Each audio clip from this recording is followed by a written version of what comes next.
O socialismo, na sua verdadeira essência, é um desastre. Esta é a Visão Libertária, sua fonte de informações descentralizadas e distribuídas. No vídeo anterior desta série, você pôde acompanhar a história da Venezuela desde o apogeu da produção petrolífera até a destruição econômica protagonizada por Hugo Chávez. O ditador bolivariano manteve-se à frente do executivo por nada menos que 14 anos. Nesse período, ele perseguiu opositores, aliou-se aos demais governos socialistas da América Latina e apoiou os regimes autoritários do Oriente Médio, principalmente a República Islâmica do Irã.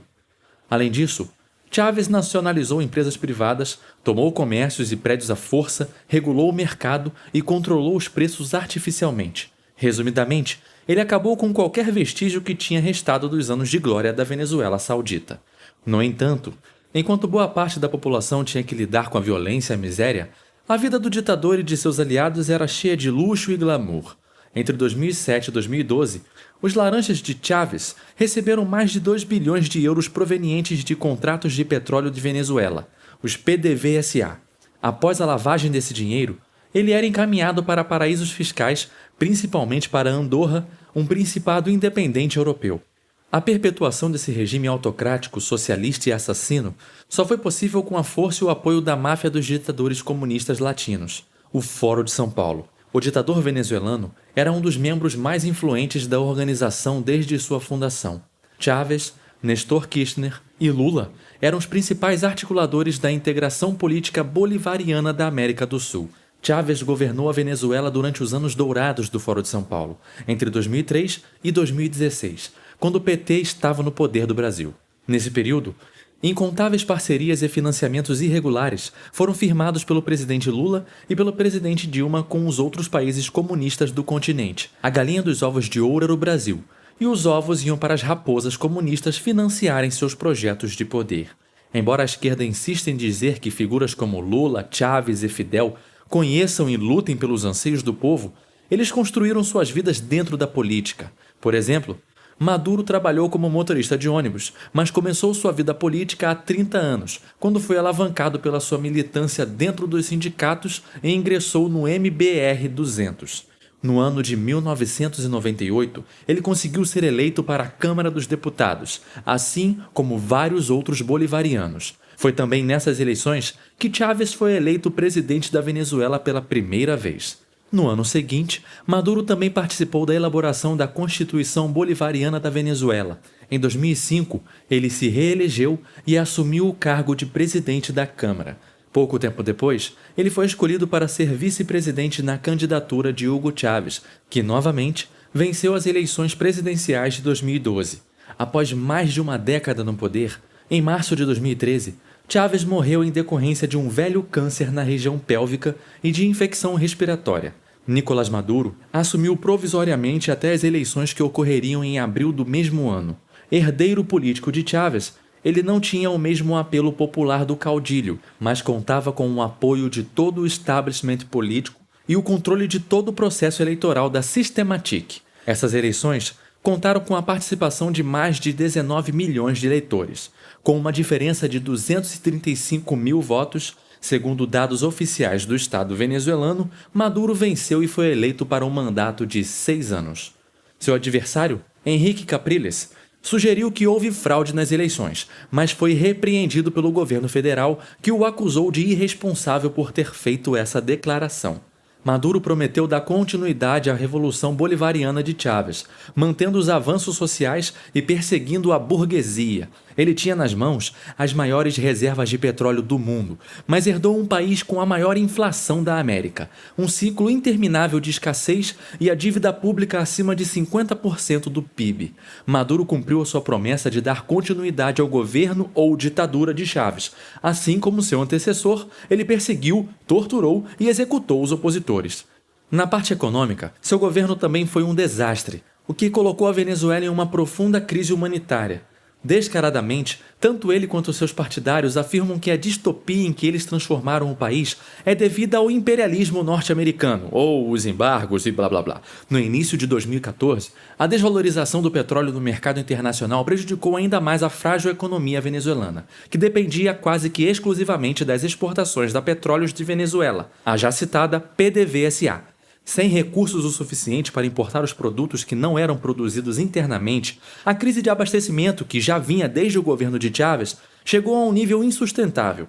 Não havia comida, produtos higiênicos e remédios, nem para os pobres e nem para os ricos. A partir de 2015, o governo Nicolás Maduro passou a ser muito mais pressionado, quando a oposição cresceu dentro do legislativo após as eleições. Com isso, o ditador resolveu agir para enfraquecer os poderes dos deputados da oposição. Ele convocou uma Assembleia Nacional Constituinte para redigir uma outra Constituição bolivariana para o país. Enquanto isso, a população ia enfurecida às ruas, protestando contra essa ditadura bolivariana. O governo respondia com ainda mais violência. Membros da oposição mais ativa começaram a desaparecer misteriosamente. As denúncias de torturas e assassinatos ordenados pelo governo de Nicolás Maduro surgiam com maior frequência, apesar das tentativas de censura do governo. O resultado foi um desastre completo. Entre os anos de 2013 e 2017, o PIB venezuelano recuou 37% e 62% da população atingiu o nível da miséria. Além disso, a inflação chegou a atingir inimagináveis 7 dígitos no ano de 2018. Todo esse desastre fez com que mais de 5 milhões de venezuelanos fugissem dessa distopia comunista que o país se tornou. Desde o início dos anos 2000, Venezuela e China tornaram-se grandes aliados. Durante o chavismo, a Venezuela tentou diversificar a lista de países importadores de sua principal commodity, o petróleo. Por outro lado, a China, com forte crescimento econômico desde a implantação do socialismo de mercado nos anos 80, precisava de cada vez mais recursos para sustentar suas demandas industriais e populacionais.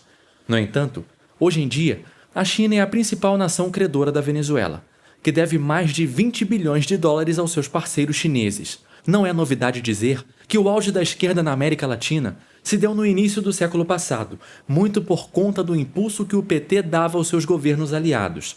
Enquanto o Partido dos Trabalhadores esteve à frente do Brasil, os governos comunistas do Foro de São Paulo eram alimentados pelos recursos do Banco Central do Desenvolvimento Econômico e Social, o tão conhecido BNDES.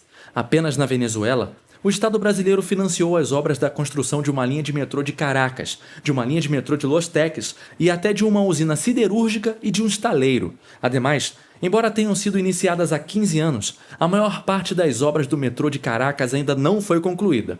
As empresas Odebrecht e Andrade Gutierrez, envolvidas na Operação Lava Jato, são as responsáveis pelo andamento dessas obras na Venezuela.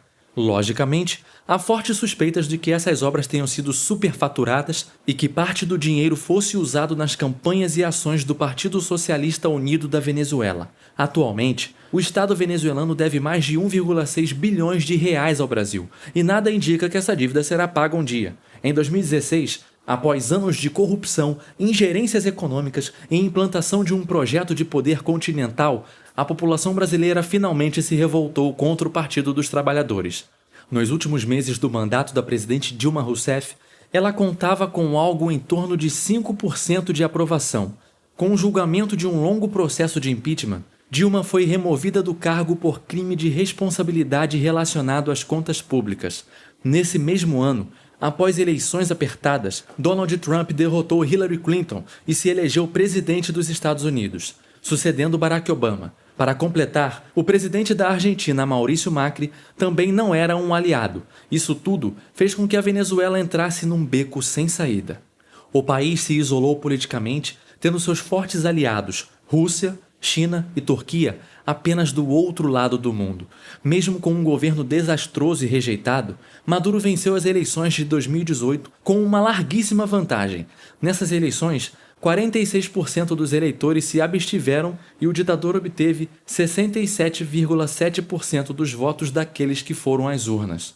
Com isso, seu mandato se estenderia por mais longos 6 anos. Não há dúvidas de que novamente houve fraude nesse processo eleitoral. No entanto, Maduro contava com o apoio das Forças Armadas e assim não sairia do poder.